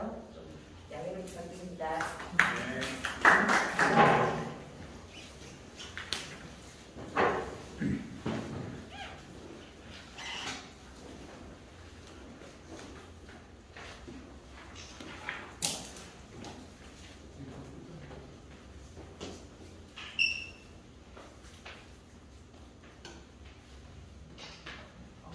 저는 여산 양달섭 선생님의 생애를 중심으로 한번 살펴보았거든요. 이 연역표인데 제가 이 연역표를 중심으로 해가지고 제가 쓴 글을 한번 그냥 읽어보도록 하겠습니다. 여산 양달섭 선생님은 한국의 기술적인 목가적 풍경가입니다. 강화도에서 살아간 50년간 2,600여성을 대한 민수인을 그렸던 전업 작가이셨고 목가풍의 전원을 배경으로 소와 목동, 배우가 토밭 위에 뛰어노는 아이들을 주로 그렸습니다. 1908년 경남 거제시 사등면 송포리 성내마을에서 강남 1회 차남으로 태어나셨습니다. 부친은 집안 대대로 이어온 간이샤이셨고 부세 때 부모를 열고 백부집에서 소모기는 목동에 머슴살이를 하며 지냈습니다. 평생 동안 한국의 단골 소재로 등장한 소와 목동도 머슴살이 시절 소를 잃고 집에서 쫓겨나 산에서 밤을 지새고 새벽에 소를 찾았던 순간의 감격과 설득, 가슴 아픈 체험이 어린 시절의 추상으로 확인되어 있습니다. 1924년 통영구 사립광스초에 입학하여 첫 미술 시간에 그린 연꽃이 담임 선생님의 칭찬을 받으면서 그림에 눈을 떴다고 합니다. 학교 숙식실에서 지내며 공부하여 통영구 국립고등학교 3학년 보궐 시험에 합격하셨는데 늘 1등의 성적을 차지했을 정도로 수재였고 4학년 때 전 대선 전년 경남에 통영을 출품하여 최우수로 당선되었다고 합니다. 이후 진주국립농립학교에 진학했는데 3학년에 대학 다닐 때 일본 오사카 신문사가 주최한 전 일본 중전학생 미술 전람회에서 문가를 공모하여 특선을 받았습니다. 그러나 1929년 광주 학생 사건으로 분명히 휴학을 주동한 혐의로 대학을 다녔습니다. 학교를 그만두고 1930년 정신적 동반자 진학선을 만나 결혼하였습니다. 그의 부인은 어려운 고비마다 화가로서의 길을 갈 수 있도록 자절의 시기에 용기를 주었으며 생활력을 갖춘 사람이었다고 합니다. 신문 배달과 거리에서 초상화를 그리면서 부활을 했으나 1년 만에 학업을 포기하고 고향으로 돌아왔습니다. 1932년 조선미술전람회에 만주로 피난하는 농민가족의 애환을 그린 전원의 사랑을 주품에 입선을 하고 이후 다시 일본으로 건너가 일본 제국미술학교 서양학과에 입학했지만 건강이 악화되어 다시 돌아왔습니다. 1935년부터 사도면 서기로 일하면서 틈틈이 그림을 그렸습니다. 1938년 17대 선전에 쓰러져 많은 전통 예인들의 삶을 따른 가두의 예인단을 1939년 18일 선전의 농악대의 기름차 혁명을 통해 한국 농민들의 정황을 표현한 강변대를 출품하여 또 입선을 하게 됩니다. 이듬해 해도 선전에 쓰러져 가는 농가의 비참함을 사실적으로 그린 농가를 출품했지만 조선 총독부의 문화정책에 어긋난다는 취지에서 낙선되자 더 이상 선전의 작품을 내지 않았다고 합니다. 1939년 부산 최초의 양화도의 중앙회를 결성하였고 1942년 부산 전남의 서양화구에서 최고상을 수상했습니다. 1940년 부산으로 이주했다가 다시 일본으로 건너가 동경공업기술학교 제독과에서 수학했습니다. 졸업 후 정밀기계연구소에 취직했습니다. 1941년 고향과 산초의 가을을 제10회 동경공익위원회 출품하여 각각 입선하였습니다. 다시 부산으로 돌아와 동경에서 가져온 작품 20점으로 통영에서 첫 대행전을 열었고 광복후 부산미술동맹 위원장으로 선출되었는데 이때 자해도로 몰려 경찰에 끌려가 심한 고문을 당했다고 합니다. 1946년 경남 한국창업학교에서 미술교사 교직했다가 1949년 다시 가해 혐의로 끌려가면서 교직 생활을 끝냈습니다. 1960년 서울에서 두 번째 대행전을 열었습니다. 1963년 경상남도 문화상을 수상하였고 1974년부터 대한민국 미술 전람회 출판사가 초대작가로 출품하였습니다. 1974년 한국현대미술관 개관단에 초대를 받아 그림을 그리다 쓰러지셨는데 그 중풍으로 몸을 제대로 가누지 못했지만 1984년 75세의 나이로 타계할 때까지 손에서 붓을 놓지 않았다고 합니다. 여기까지 선생님이 이제 여생에 대해서 한번 살펴보았고요. 이건 이제 선생님의 회고록에 나오는 나는 어떤 고통이 따르더라도 그림을 버리고 싶은 생각을 한 번도 가져본 적이 없었다. 좀 더 좋은 그림을 남들이 모방할 수 없는 나의 그림을 그리고 우리나라 사람이 지날 수 있는 그림을 그리려고 애써왔다라는 걸 너무 열심히 읽었나? 네네. 잠깐만 기다리세요. 이 사서전에 있는 내용을 한번 가져와봤고요. 이 사진은 목동과 소라는 작품으로 1975년 작품입니다. 소와 아이들이 어울려 있는 문가적인 풍경화입니다. 우측에는 나뭇가지에 매달려 있는 아이와 좌측에는 두 마리의 소가 입고 있습니다. 아이들이 넓게 펼쳐진 들판에서 마냥 즐거운 한때를 보내고 있는 장면이고 색상은 주로 빨간색, 파란색, 초록색, 노란색, 밝은 색을 사용하셨습니다. 이 사진은 소아 목동이라는 작품입니다. 시냇가에서 물을 마시며 노는 아이들이 보이고 두 소가 역시 풀을 뜯는 평화로운 모습입니다. 다음 작품까지 제가 보고 또 한번 설명을 할게요. 이 소와 아이라는 작품은 1968년 작품으로 소 등에 올라탄 아이가 소의 목덜미를 껴안고 있는 장면이 등장합니다. 주인은 초록 동산이고 상고머리의 소녀가 목을 입은 소녀가 굉장히 행복해 보입니다. 양달석 선생님의 생애를 돌아보면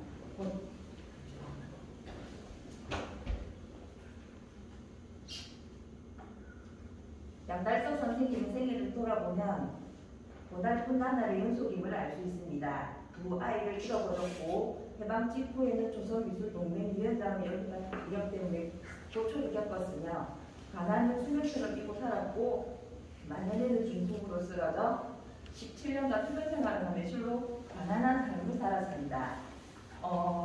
앞서 보여드린 이제 작품들을 살펴보면 굉장히 이제 농촌 풍경을 담고 있지만 농촌 현실을 재현했다기보다는 사람과 동물이 어울리고 사람과 자연이 하나 되어 어떤 동화의 한 장면처럼 보입니다. 선생님의 그 일화 중에 하나가 한 번은 산두성리에서 800일을 하고 누워있다가 그만 소를 잃어버린 적이 있다고 합니다. 아무리 찾았으나 소를 찾지 못하고 집으로 돌아왔으나 백부에게 야단만 맞고 다시 산으로 올라가서 밤새 소를 찾다가 추위에 배고픔에 쓰러지고 말았는데 새벽에 눈을 떠보니 맞은편 산허리에 소가 있었다고 합니다. 그때 양달석 선생님이 그 소를 이제 한참을 안고 울었다 하더라고요. 그런 일화가 있는 걸 제가 한번 봤거든요. 어린 시절 어떤 머슴살이를 하면서 느낀 외로움과 가난, 쓸쓸함도 엿보이고, 그러니까 이 앞서 제가 보여드린 세 작품에서 제가 선생님이 여서인을 통해서 제가 바라보고 있거든요. 쓸쓸함도 엿보이고 현실의 고달픔을 그림으로 위로하거나 잊고 싶었던 게 아니었나 생각됩니다.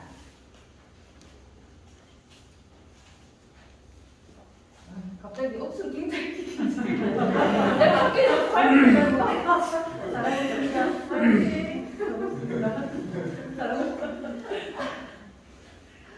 교수님도 맨날 이제 좀 잘할 때 안 되냐고. 이 작품은 점심을 먹는 장면입니다. 지금은 쉽게 볼 수 없는 지게와 가족 같은 황토가 나무 사이로 내다보는 장면이 굉장히 적극입니다. 이처럼 민중을 보는 양달석 선생님의 시선도 굉장히 기본적으로 따뜻하셨습니다. 시간이 지날수록 선생님의 그림은 민중들의 생활이 나아지고 희망을 보여주는 밝고 평안한 모습으로 변해갔습니다. 한국 하단의 학부모는 해방 이전에는 국내 화가들 대부분이 일본으로 유학을 가서 그림을 배워오던 시기였기에 어떻게 그리느냐가 주된 문제였고 해방 이후에는 무엇을 그릴까 하는 주제가 문제였습니다. 양달석 선생님은 독학으로 이 문제를 굉장히 고민을 많이 하셨고 서양화를 동양화처럼 그려내는 자신의 독창적인 학폭을 해석함으로써 사람들이 그의 그림에서 위안을 얻었다고 생각합니다. 그 당시 학폭은 뭐 제가 잘 알지는 못하지만 어떤 대상을 정확하게 묘사를 해야 잘한다는 그런 시절이었던 것 같거든요. 하지만 선생님은 인물의 형태를 굉장히 단순하게 표현한 것이나 또 선생님의 색채를 입히는 것 소박하지만 어떤 양식의 정형의 매기를 거부하셨던 것 같습니다. 우리가 선생님의 작품을 보면서 문과적이며 대단히 평안스럽다고 느낄지 모르나 숨막히는 현실을 벗어나려 발버둥치지만 그럴 수 없는 것이 선생님의 어떤 운명이 아니었나 싶습니다. 그런 그에게 그림은 잠시 쉬어갈 공간이 필요했고 그림을 그리고 있는 동안만큼은 모든 것을 그 선생님께서는 좀 잊지 않았을까. 저는 이제 선생님의 여생을 보면서 제가 느낀 점을 발표를 했습니다.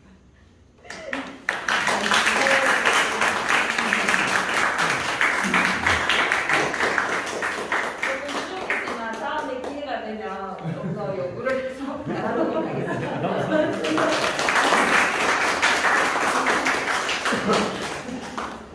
윤태희 약간 발표하겠습니다. 행정박사 부탁드리겠습니다.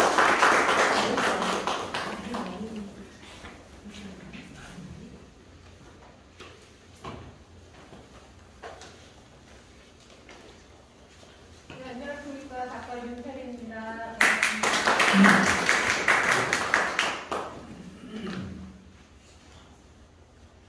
저는 이번 세미나를 준비하면서 제가 찾은 5개의 논문을 읽어보고 나서 제가 괜찮다고 생각한 논문을 여러분들에게 소개시켜드리고 싶어서 그 논문을 발제했습니다. 그것을 그대로 읽도록 하겠습니다. 먼저 이 논문은 배진영 교수님이 이제 작성하신 건데요. 일제 강점기 민족 동화 정책과 부산 서양 화단의 형성 연구입니다. 먼저 서론으로 한 시대의 미술은 그 시대의 역사를 반영한다. 그것은 지식인으로서의 화가가 당대의 사람들이 느끼고 호흡하던 역사를 시각적으로 표현하고 형상화하여 관람자들에게 자신의 세계관을 구체적으로 전달하는 것이 미술의 본원적 의미 중 하나이기 때문이다. 이러한 측면에서 우리는 한 시대의 미술을 바라볼 때 그 작품의 개별적인 미적 의미를 파악하는 것도 중요하지만 당대의 역사적, 사회적 측면에서의 의미를 탐구해야 할 필요성을 지닌다. 특히 하나의 미술작품이 그 작가의 개인적 감정의 표현에 그치는 것이 아니라 그 시대의 사회상에 대한 깊이 있는 인식과 성찰의 결과물이며 동시에 그 사회의 권력 구조에 심대한 영향을 받는 것이라는 측면을 생각할 때 더욱 그러하다. 부산 지역의 미술사를 바라볼 때도 마찬가지이다. 근대문물 유입의 관문으로서 역할을 했던 부산은 서양화를 일찍부터 받아들인 지역이었다. 그럼에도 불구하고 부산은 식민지 조선이 근대화를 내세운 포괄적인 일제의 정책하에서 사회적이고도 급격한 변화를 겪는 가운데 중앙, 즉 경성에 대한 주변부로 밀려나면서 지방의 한계에 속박되어 버린 곳이기도 하다. 하지만 이런 주변부성은 부산의 또 다른 가능성 혹은 독자성을 보여주는 것이기도 하다.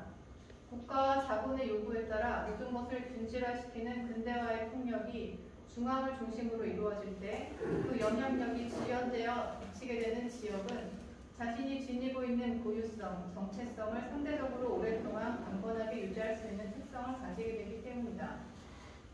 이번 연구는 부산 지역에서 이루어진 서양 화단의 성립과 그 정체성의 형성 과정을 살펴보는 것을 목적으로 한다. 이를 시기적으로 논한다면 일제강점기, 특히 1930년대 이후부터 1940년대의 시기를 대상으로 한다. 그리고 해당 시기의 부산 지역의 서양 화단이 어떻게 반응하였는지를 조선 미전 입선자를 중심으로 알아보도록 할 것이다. 일제의 민족 동화 정책과 조선 미전입니다. 일제의 무단 통치에 저항하여 일어난 3.1운동은 일제의 통치 방식에 전면적인 변화를 가져왔다.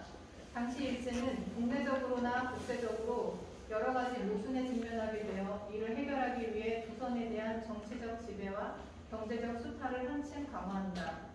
1920년대 문화통치는 이처럼 일제가 국내외적으로 직면하게 된 위기를 타개해 나가기 위한 방안으로 시행되었던 것이다. 그러나 1920년대 이후 강조해왔던 내선 일체와 일시 동인 정책의 강화로 1941년 태평양 전쟁을 일으키면서 일본은 더욱 적극적인 동화 정책을 시행함으로써 전체주의적 내셔널리즘을 강요하였다. 이 가운데 조선의 부르주아 민족주의 세력은 일본의 동화 정책 실시와 제국주의 전쟁의 확대 시행으로 존립의 근거를 위협받았으며 끝내 타협과 불종의 길을 걷게 되었다. 최남선은 자신의 단군 신앙을 일본의 고신도와 등치시켰고 이광수는 좀 더 적극적으로 조선 문화의 진로는 조선인 전체를 일본화하고 일본의 문화를 암양하는 것이라며 극단적인 주장까지 내세웠다. 이는 대동아 국영권이라는 거대한 제국의 범위 내에서 일본의 한 종속으로서 조선과 만주 등의 단위를 재편하려는 일제의 의도와 정확히 합의라는 것이었다. 또한 타협과 저항의 경계선을 위태롭게 타던 조선의 부르주아 우파 세력이 일제의 전체주의에 완전히 복속하게 됨을 선언하는 것이었다. 이러한 일제의 민족 동화 정책이 미술에 반영된 것이 바로 조선 미전이었다. 이것은 식민지 조선의 미술가들을 자신들의 영향력 하에 끌어들일 장을 마련하겠다는 의지를 보여주는 바로 당시 조선 총독 이하 최고위직자이자 식민지 경영의 핵심 책임자였던 정무총감이 참여했다는 사실에서도 드러난다. 특히 출품 조건에 있어 세 번째 조건인 치안 풍교에 유해하다고 인한 것은 출품치 못하도록 한 것은 그 의도를 충분히 짐작하게 하는 것이었다. 이후 조선미전은 총독부의 이러한 의도를 충실히 반영하여 진행되었는데 이것을 노골적으로 표현한 것은 특히 1940년대에 들어서면서부터였다. 태평양 전쟁을 통해 제2차 세계대전의 혼란 속에 참여한 일제는 조선미전에 출품하는 작가들에게도 철저한 채광 보고, 즉 그림을 통한 전쟁 참여를 요구하였다. 일제는 조선미전을 통해 조선 문화가 장족적으로 항상 진보하게 장려하기 위한 바가 아니라 민중에게 전의를 암양시키는 데 이바지하는 계기를 만들기 위한 하나의 선전장임을 분명히 하였다. 3. 부산은 서양화단의 형성 조선미전 입선자를 중심으로입니다. 부산 지역 출신으로 최초의 서양화가라고 할 수 있는 이문구가 제7회 조선미전에서 우에노 공원으로 입선한 것이 1928년이다. 그 외 일본 제국미술전남의 입선작가, 동네 공립중학교의 미술교사, 부산 제2소학교의 일본인 교사 등이 부산에서 활동하였던 점을 생각하면 부산의 서양화 유입 시기는 좀 더 앞당겨져야 할 것이다. 학교 교육을 중심으로 태동한 부산 지역의 서양화단은 1930년대 이후 그 저변의 확산을 추구하게 된다. 그것은 당시 부산 지역 등으로 다수의 일본인 화가들이 이주 또는 방문을 하는 가운데 대규모의 강습회가 열렸던 바를 근거로 한다. 여기에 양달석, 우신출, 김원각과 통영의 정상보, 전형님, 울산의 천재동 등이 참여했다고 한다. 이러한 활동을 더욱 확산 강화시킨 것이 바로 일본어판 부산일보가 주최하여 1928년 창립된 부산미술전람회였다. 부산 지역의 서양화단은 앞서 언급한 바와 같이 1928년 이문구의 입선을 시작으로 조선미전에 본격 진출하기 시작했다. 여기 보시면 양달석 선생님이 조선미전에 입상했던 그 내용도 이 리스트에 포함되어 있습니다. 양달석은 3기의 표에서 보이듯 1932년 제12회 조선미전에서 전원의 사람으로 입선한 이후 1938년 가두예단, 1939년 풍년제, 1942년 마을의 가을로 조선미전에 출품하여 성과를 올렸다. 그는 제11회 전원의 사랑에 대해 한 농부의 아내가 어린아이에게 젖을 먹이고 있으며 그 옆에 계집아이가 어머니에게 기대고 있고 남자아이가 보침을 메고 있는 작품으로 만주에 피난 가는 한국 농민의 참상을 그린 것이라고 했다. 그런데 양달석의 작품을 보고 당시 비평가 나혜석은 소품으로는 성공이다라고 평가했습니다. 그 말에서 양달석이 조선의 전원을 표현했을 뿐 그 기법이 부족하여 아쉬워했음을 짐작할 수 있다. 비평가들의 기록을 살펴보았을 때 그들에게 양달석은 조선의 농촌을 소재로 삼아 그림을 그린 화가로서 인식되었을 뿐이었다고 추정할 수 있다. 그렇다면 이것이 그에 대한 정당한 평가로 내려질 수 있는 것일까? 필자는 앞선 연구에서 조선미전에 출품했던 그의 작품이 일관되게 조선의 농촌을 다루었다는 점과 그 대상이 어려운 식민지 조선의 현실 속에서도 희망을 놓지 않기 위해 발버둥치는 민중들이었다는 측면에 주목했다. 그리고 일제의 동화정책에 조응하는 측면과 조선인으로서의 정체성을 드러내려는 양 입장에서 동요하던 양달석의 모습을 당시의 식민지 지식인으로서의 고뇌를 드러내는 예라고 말하고 싶다. 그의 회상을 참고해본다.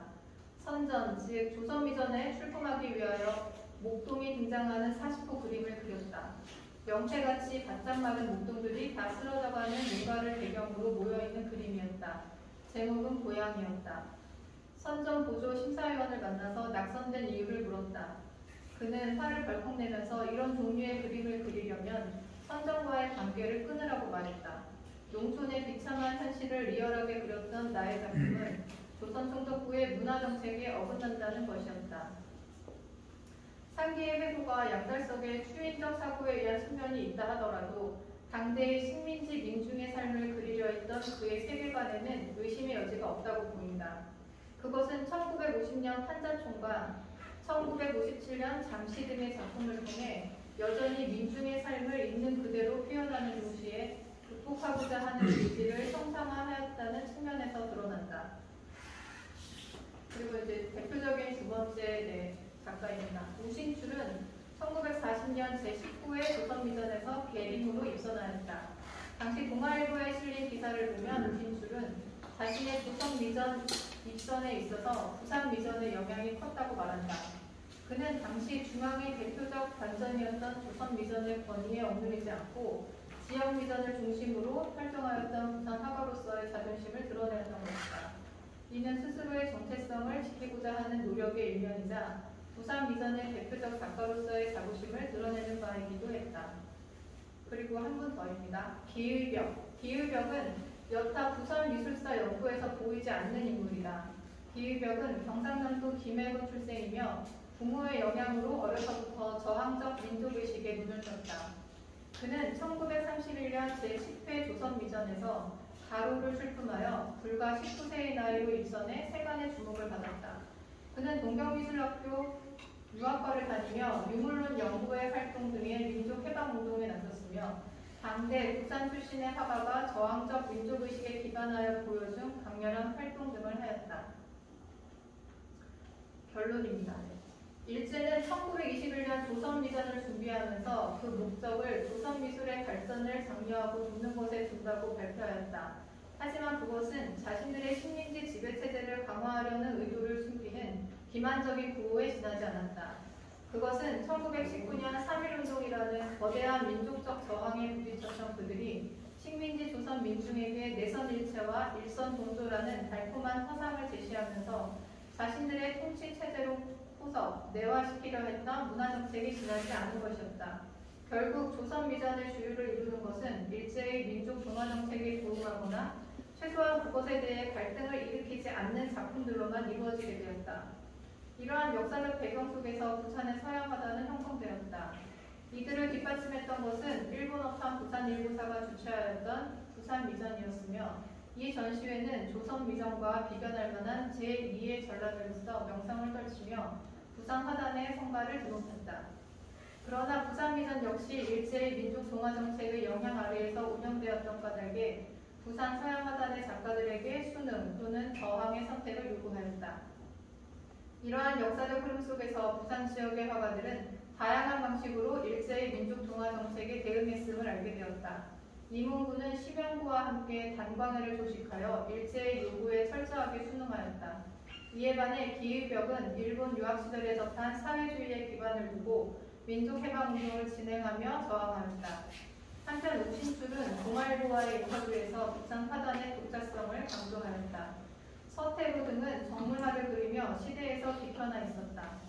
그리고 양달석은 조선의 농촌과 민중을 그려 현실을 있는 그대로 표현하고자 했다. 이렇듯 다양한 움직임은 해방 이후 부산 서양화단의 독자적인 흐름의 배경을 이루었고 이후 토벽 동인을 중심으로 하는 향토적 리얼리즘을 탄생시키는 밑거름이 되었다. 그리고 이러한 움직임은 성맥 동인을 이어 형상미술의 기반을 둔 부산 서양화단의 전통으로 계승되었다. 여기까지입니다. 제가 여러분들에게 수고해주실 것 같습니다.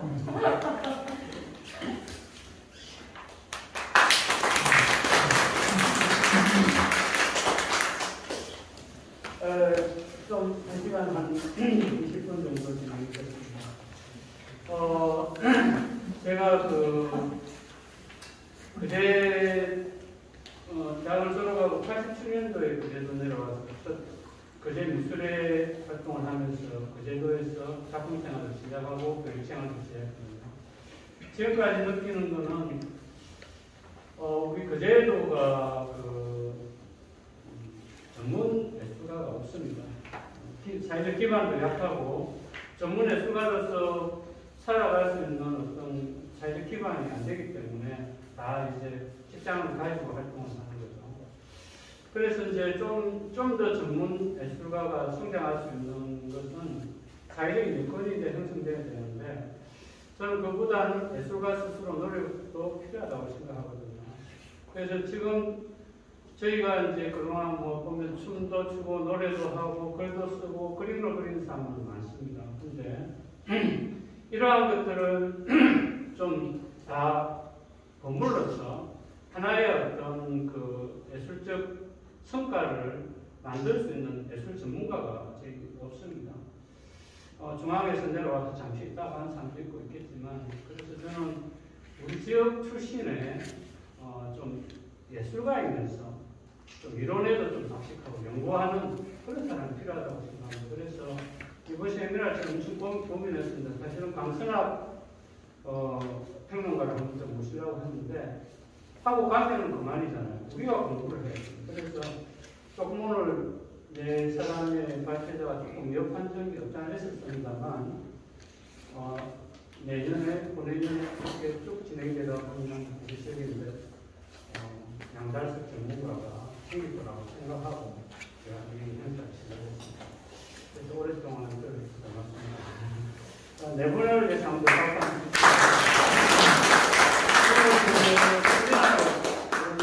간단하게 좀 정리를 하자면 사실 1910년도에 저희가 한일합방이 됐지 않습니까? 되면서 조선에 이제 조선 시대에 활동했던 하원 출신의 화가들 안중식이라든지 조석진에게 이들이 이제 마지막으로 물건을 터뜨려서 왜냐면 나라가 없어졌으니까 그럼 국가가 채용하는 화가도 없어졌잖아요. 그렇게 하면서 이제 사실은 우리나라가 전통 미술이 이렇게 쭉 이어져 오던 맥이 다 끊겨버린 거예요. 그래서 이제 이들이 새로운 어떤 단체를 이렇게 만들어서 조선화를 다시 말하면 한국화를 이어가려고 했습니다만 세계는 변하고 있었죠. 세상은 이제 서양화가 일본으로 서양화가 들어오면서 유화가 들어온 거죠. 우리는 순물을 그릴 수 있지만 이미 서양의 미술 재료가 세계를 휩쓸때였어요. 그런데 우리는 이제 우리 스스로 나라가 없어졌으니까 이걸 수용할 수 있는 길이 없어진 거죠. 그래서 이제 이 근대 미술이 일본을 통해서 우리가 들어오게 된 거죠. 그런데 그 당시에 지식인들은 또 이제 돈은 있지만 공부할 게 없지 않습니까? 요즘처럼 검사가 돼서 법을 공부하다든지 공무원이 되기 위해서 행정고시를 공부해야 되는데 나라가 없으니까 할 게 없잖아요. 그렇다고 이제 산업이 발전해서 일본 사람들이 이런 산업 발전에 우리나라 인재들 키워주는 것도 아니고 그러니까 돈이 많고 재능이 있는 사람들이 일본 가서 미술 공부를 하게 되는 거예요. 이렇게 하면서 일본에 가서 미술 공부를 하고 한국에 돌아와서 이제 작가 활동을 하는 사람들이 있는데 이런 사람들 중에서 이제 조금 역사적으로 보면 약간 오해를 받는 사람들 많습니다. 이제 뭐 너들은 친일반이냐? 근데 사실 그 당시에 돈이 있어야 가서 공부할 거 아닙니까? 그러니까 이제 유행이 한때 우리나라가 한 8, 90년도에 그림하는 사람들이 프랑스 유학을 가야 된다는 것처럼 그 당시 일본 유학을 가야 그림을 할 수 있는 근대 미술을 접할 수 있는 시기가 됐죠. 그러다가 이제 사실은 2차 세계대전이 일어나는데 2차 세계대전이 일어날 때 서양에서도 엄청난 변화가 생깁니다. 왜냐하면 유럽 중심으로서 미술이 발전해 왔는데 이제 전쟁이 일어난 거예요. 유럽에서. 그러니까 이제 예술가들이 피난을 가야 되잖아요. 자기들이 이제 그 중에서 유명한 예술가들이 피난을 가는데 갈 데가 없지 않습니까? 전체가 전쟁통이니까. 그러니까 이제 미국의 이제 패기 구겐하임이라든지 이런 이제 돈 많은 재벌들이 유럽에 가서 미술품 쇼핑을 하고 있었어요. 패기 구겐하임 지금도 패기 구겐 미술관이죠. 쇼핑을 하러 갔는데 이제 저가의 그림을 사서 앞으로 고가로 만들 쇼핑을 하고 있는데 전쟁이 일어난 거예요. 예술가들이 갈 데 없으니까 이 1년에 유럽의 예술가들 미국으로 다 데려온 거예요. 그래서 미국의 팝아트가 열리기 시작하고 미국 중심의 미술이 그때부터 40년대부터 열린 거예요. 그럼 우리나라도 그렇게 해방이 됐지 않습니까? 이제 해방이 됐는데 그때 우리 양달석 선생님이 그동안 자기가 그렸던 그림을 쫙 펼쳐놓습니다. 그리고 자기 세계에서는 이제 찾아가고 왜냐하면 나라가 없을 때는 이건 어떤 사상이라는 걸 담을 수가 없기 때문에 그냥 한국적인 걸 그렸는데 이제 그 당시만 하더라도 지식인이기 때문에 세상의 변화를 자기도 수용을 해야 되는 거예요. 그렇게 하면서 자기 그림을 쫙 펼쳐놓고 이제 앞으로의 방향을 고민하게 되는데 이게 이제 종문하갈대의 드로잉이라든지 이런 판자촌을 그린 이런 그림들이 쫙 걸출하는 그림들이 나옵니다. 근데 이때 선생님의 그림을 보면은 굉장히 묘한 게 어린 시절에 굉장히 고생을 하잖아요. 뭐 부모를 다 여의고 친척집에 사업을 했지만 그 당시에 우리 농촌 환경이 얼마나 어렵습니까? 그런 환경에서 컸으면 요즘 같으면 애들 삐뚤어져가지고 조폭이 되거나 했을 건데 이분이 이제 그런 정서를 그 당시에 그 정서를 계속 가지고 오는 거예요. 그래서 작가로서 그 어려운 어떤 전쟁통에서도 굉장히 감성적인 부분이 드러내기 시작해요. 그래서 이분의 어떤 그림의 밑에는 이런 부분이 굉장히 깔려 있는 거예요. 그리고 애향정신, 그림에 면면하게 흐르는 고향에 대한 그리움이 흐릅니다. 근데 아까 우리 윤수선나 작가가 이야기한 것처럼 후반부에 양달석 선생님의 작품이 목동 중심으로 펼쳐지기 시작해요. 60년도 후반에. 그래서 이제 그 그림을 보고 많은 평론가들이 이제 양달석 한번 봤다 이렇게 됐어요. 근데 사실은 강선학 평론가도 이야기했지만 두 가지 흐름이 있었어요. 먹고 살아야 돼요. 애들 실명을 누가 보냈거든요. 먹고 살아야 되기 때문에 그림을 그려서 팔아야 되는 거예요. 근데 이제 뭐 서양에도 그렇습니다. 15세기 작가들이 뭐 우리가 말하는 미켈란젤로나 레오나르도 다빈치가 그림만 그렸을 것 같아요. 그 사람들 해부를 해보면 자기가 가장 고통스러운 게 뭐냐면 그림을 팔았는데 돈을 안 주는 거예요. 귀족들한테 그림을 팔았는데 돈을 안 주고 작업을 했는데 돈을 안 주니까 돈 받으러 다니는 게 제일 힘들었다고 사서전에 나와요. 그러니까 이제 우리 양달 선생님도 그림을 팔아야 먹고 사니까 파는 그림과 자기 정서가 담긴 그림을 그게 이제 병풍 같은 그 뒤에 병풍 쪽 병풍들이 그런 그림들이 한 300점의 병풍을 그렸다 하더라고요. 그래서 이제 그런 그림 그 다음에 이제 원불교에 기하면서 자연에 조금 더 많은 기를 하게 돼요. 어탁을 하게 돼요. 정신적으로. 그래서 이런 자연에 대한 어떤 목동과 이렇게 결부시키는 이 주제가 나오는데 근본적으로 이러한 정서는 어릴 때 이 고향 성내 마을에서 커오면서 자연을 접했던 그런 정서가 내면하게 흐르는 거죠. 그럼 우리가 양달 선생님을 통해서 뭘 배워야 되고 뭘 알아야 되느냐 이게 사실 오늘의 주제라고 보는 거거든요.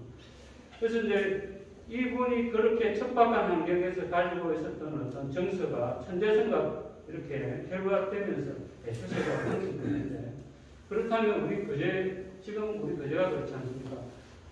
농촌과 어촌 사회로 이렇게 구성이 되어 있다가 1970년도 후반부에 대우조선이 들어오면서 급격하게 산업화되어 버린 거예요. 그러면서 이제 사실 기존의 어떤 가치관이라든지 기존의 문화가 무너지면서 갈팡질팡 정체성이 이런 거예요. 그래서 이 양달석의 정신, 어릴 때 힘들었지만 거기서 잊지 않았던 어떤 그런 정서가 예술적으로 표출되는 거와 우리가 이런 어떤 정체성이 이런 거제가 새로운 어떤 문화의 정체성을 찾기 위해서는 양달석에서부터 시작해야 된다 하는 게 제 생각이고 그런 것들은 하루아침에 되는 건 아니라고 보는 거죠.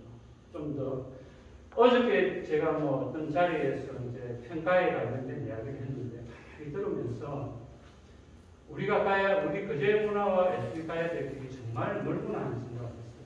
왜냐하면 예술가들이 가지고 있는 생각도 이제 점점 상업화돼 가는 거죠. 그래야 먹고 사는 이제 양달 선생님이 뭐 그렇게 했던 거하고 뭐가 다르냐 이럴지는 모르겠지만 그건 여러분들의 판단이고 이제는 돈 없으면 움직이지 않는 게 예술가들인 거죠. 예술이 먼저냐 돈이 먼저냐 사실 그걸 이제 고민할 때 같아요. 우리 거제 문화가 정체성이 제대로 쓰느냐 안 쓰느냐도 이 문제를 어느 정도 극복해야 될 것 같고 저는 거제 문화의 출발점은 양달석에서부터 시작하고 싶습니다. 그래서 우리 오늘 많은 분들을 초대해서 이 어려운 자리를 만들었고 오늘 오랜 시간 동안 들어주셔서 감사합니다. 질문이나 뭐 작가들한테 하실 수 있습니다. 아니면은 개인적인 뭐 이렇게 발언을 하고 싶으신 어떠시면은 우리 노자 제가 잠깐 외람되지만 참 이 미술관이 세워지는 아까 앞서 말씀도 드렸지만 이 기현 사업회가 15년부터 발족해서 16년부터 지금까지 양달석 기념전, 특별전의 이름으로 이런 우리 지역의 미협 회원들과 관인들께서 꾸준하게 양달석에 대해서 진지하게 연구하고 알려주기 때문에 오늘날 이와 같은 미술관이 가능했다. 그러나 전역 풍령의 전형님 또는 양구의 박수건 미술관에 비한다라면은 참으로 볼품 없습니다. 아무쪼록 이런 소중한 것이긴 하지만 향후에 우리 기념사업회와 또 미협 또 문화예술인들이 적극적으로 나서주셔서 우리 이 지역의 생가도 있고 또 거기에 민중도 힘을 합쳐서 한번 우리가 거제 예술의 시원이 우리 양달석이지 않느냐 이런 것처럼 우리가 한번 힘을 합쳐서 양달석 미술관을 한번 제대로 건립하는 데 힘을 합해 주셨으면 하는 바람이기도 하고요. 그것이 어떻든 지역 문화의 정체성 또 우리의 문화예술의 자긍심이기도 한 양달석 이 우리 지역 출신 화가들을 더욱더 뜻깊게 하고 그것이 또 이 미술관 건립을 크게 나름대로 의미 있게 하는 것이 아닌가 그런 생각에서 하여튼 좀 더 애써 주셨으면 좋겠습니다. 예. 사실 그 미술관을 만드는 거는 가시밭길입니다. 왜냐하면 제가 이제 뭐 조금 길지만 양달 선생님 아들이 3명이고 우리 양일웅 회장님 아들이 다 미국에서 공부했다 했잖아요. 근데 미국에서 공부했고 이제 따님 한 분 부산에 계십니다. 80 넘으셨는데 어저께 제가 도림미술관하고 인터뷰하는 양혜정 선생님 인터뷰를 제가 지금 봤었거든요. 양달 선생님 그림이 이제 한번 중풍이 걸려서 아파서 들어 누웠을 때 돈이 없으니까 그림을 그려야 되는데 이제 한탄한 거지. 그분이 내가 이 팔도 못 쓰고 내 죽겠는데 내가 그림을 그려 먹고 살건데 이거 어쩌면 된다 하니까 사모님 다락에서 가방을 한 가방 그림을 쏟아냈어요. 당신이 수채화 그리고 스케치에서 그린 거를 이 사모님이 모았다가 이거 팔면 된다. 예, 그 정도로 이제 그 양달석 선생님의 그림에 대한 그런 것들이 이제 컸는데, 그것도 무슨 말이냐면, 제가 그걸 안 보고 생각하는 게, 그럼 양달석 그림은 진짜 가족들이 생계에서 다 팔았구나. 그림이 없는 거예요, 저기. 사실은 박수건 미술관에 박수건 그림 없습니다. 그런데 박수건 선생님의 그림은 유명 미술관이고, 이건희 컬렉션에서도 베스트로 뽑혔거든요. 그러니까 유족들이 그림을 많이 가지고 있으면서 이 그림을 이제 벽점, 200점, 거제시 또는 통영시 기증을 하고, 내가 이 기증할 테니까 우리 아버지 이름으로 시립 거제 미술관 지어달라. 이렇게 이제 사실은 이게 진행돼야 빨리 진행되는 거예요. 근데 지금 우리는 맨바닥에서 지금 시작합니다. 맨바닥에 그냥 양달석이라는 선생님의 그림도 타일로만 다 볼 수 있고, 이번에 그 도림미술관에서 소장품전 했잖아요. 전부 다 개별소입니다. 대부분 개별소입니다. 유족이 가지고 없는 것들이 많습니다. 그래서 여러분들의 힘이 필요한 거예요. 거제시민의 힘이 필요하고, 실제로 지금 거제시에서 성파 하동주나 김기호 선생님에 대해서도 기념관을 짓자, 국회의원도 그럽니다. 그래 하는데, 제가 사람을 격을 따지는 않지만 격이 다릅니다. 다르거든요. 그런데 문제는 이거를 적극적으로 미술관을 짓고 이걸 하는 것은 사실은 유족에서 또 많은 힘을 보태고, 그 다음에 관에서 의지가 좀 있어야 되고, 그 다음에 저희 민간에서는 그냥 깨미대처럼 모여가지고 박수치주고 응원하는 거죠. 어쨌든 고맙습니다. 오늘 가실 때 여기서 드셔도 됩니다. 저희가 식사 샌드위치 준비했거든요. 맛있는 거 준비했으니까 꼭 하나씩 가져가시고, 오늘 늦게까지 자리해 주셔서 고맙습니다.